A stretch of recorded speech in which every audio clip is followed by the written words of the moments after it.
Letters അല്ലെങ്കിൽ numbers reverse ഓർഡറിൽ എഴുതുന്നതിനെയാണ് mirror writing എന്ന് പറയുന്നത്. നമ്മൾ ഡയറക്റ്റ് നോക്കുമ്പം അതിനെന്തോ ഒരു തകരാറുണ്ടെന്ന് തോന്നാമെങ്കിലും മിററിൽ നോക്കിക്കഴിഞ്ഞാൽ കറക്റ്റ് ഫോമിൽ കാണുന്ന ആ ഒരു രീതി ഉള്ളതുകൊണ്ടാണ് ഇതിന് മിറർ റൈറ്റിംഗ് എന്ന് പറയുന്നത്. B, D, P, Q, M, N തുടങ്ങിയ അക്ഷരങ്ങൾ കുട്ടികളിൽ കോമൺലി തെറ്റി എഴുതുന്നതായി അല്ലെങ്കിൽ മിറർ റൈറ്റിങ്ങിൽ എഴുതുന്നതായി കാണാറുണ്ട്. 8 വയസ്സ് വരെ കുട്ടികൾ ഇങ്ങനെ എഴുതുന്നത് കോമൺലി ആണ്. അത് കഴിഞ്ഞും കുട്ടികൾ ഇതേ രീതിയിൽ തന്നെ ഇതേ പാറ്റേണിൽ തന്നെ എഴുതുകയാണെങ്കിൽ എന്തെങ്കിലും ഒരു സ്പെസിഫിക് ആയിട്ടുള്ള റീസൺ അതിന് പിന്നിലുണ്ടാവും. ഒന്നുകിൽ കുട്ടിയുടെ visual acquisition, visual perception, visual learning ഇവയിൽ എവിടെയെങ്കിലും ഏതെങ്കിലും തരത്തിലുള്ള എന്തെങ്കിലും പ്രശ്നങ്ങളുണ്ടോ എന്ന് ഫസ്റ്റ് ഐഡൻറ്റിഫൈ ചെയ്യുകയാണ് വേണ്ടത്.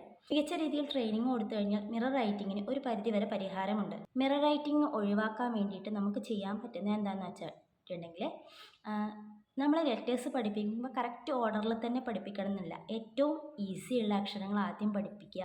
അതുപോലെ തന്നെ കൺഫ്യൂഷനുള്ള അക്ഷരങ്ങൾ തമ്മിൽ ഒന്നിച്ച് പഠിപ്പിക്കാതെ ഡിഫറെൻറ്റ് ഗ്രൂപ്പായിട്ട് പഠിപ്പിക്കുക എന്നുള്ളതാണ് അടുത്തൊരു ടെക്നിക്കായിട്ട് നമുക്ക് പറയാനുള്ളത്. അതുപോലെ തന്നെ ഒരു ലെറ്റർ തെറോ ആയതിനു ശേഷം മാത്രം അടുത്ത ലെറ്റർ പഠിപ്പിക്കുക എന്നുള്ളതാണ്. അതായത് ഇപ്പം ബി പഠിപ്പിച്ചിട്ട് ഡി പഠിപ്പിക്കുമ്പോൾ കുട്ടിക്ക് ഓട്ടോമാറ്റിക്കലി എന്തായാലും മിറർ റൈറ്റിംഗ് ഉള്ള കുട്ടിക്ക് തീർച്ചയായിട്ടും കൺഫ്യൂഷൻസ് ഉണ്ടാവും. അപ്പം ബി ആക്യുറേറ്റ് ആയിട്ട് പഠിച്ചതിന് ശേഷം മാത്രം ഡി പഠിപ്പിക്കുക എന്നുള്ളതാണ്.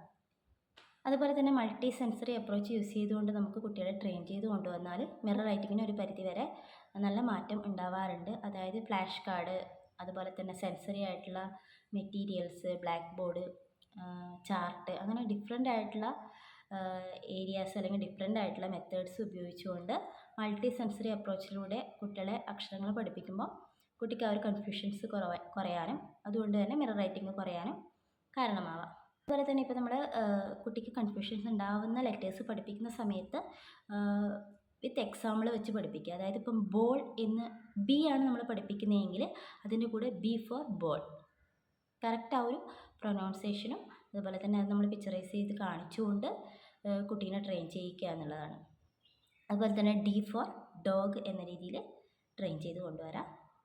അങ്ങനെ കൺഫ്യൂഷൻസ് ഉണ്ടാവുന്ന ലെറ്റേഴ്സ് തമ്മിൽ ആ ഒരു ഈ ഒരു ഫോർമേഷനിൽ നമുക്ക് കുട്ടീനെ ട്രെയിൻ ചെയ്ത് കൊണ്ടുവരാം. അതുപോലെ തന്നെ ഏതൊരു ആക്ടിവിറ്റി കൊടുക്കുമ്പോഴും റിപ്പീറ്റായിട്ട് പെട്ടെന്ന് ഒരു ദിവസം കൊണ്ട് നിർത്താണ്ട് റിപ്പീറ്റായിട്ട് കണ്ടിന്യൂസ് ആയിട്ട് ചെയ്യിപ്പിച്ചുകൊണ്ടിരിക്കുക. അതുപോലെ തന്നെ അതുമായിട്ട് റിലേറ്റഡ് ആയിട്ടുള്ള വർക്ക് ഷീറ്റ്സ് ചെയ്തുകൊണ്ടിരിക്കുക. അങ്ങനെ കണ്ടിന്യൂസ് ആയിട്ട് ചെയ്യുമ്പം കുട്ടിക്ക് ആ ഒരു വിഷ്വൽ പെർസെപ്ഷനിലുണ്ടാവുക ആ ഒരു കൺഫ്യൂഷൻസ് മാറിക്കിട്ടാനും അതുവഴി മിറർ റൈറ്റിംഗ് കുറയാനും സാധിക്കും.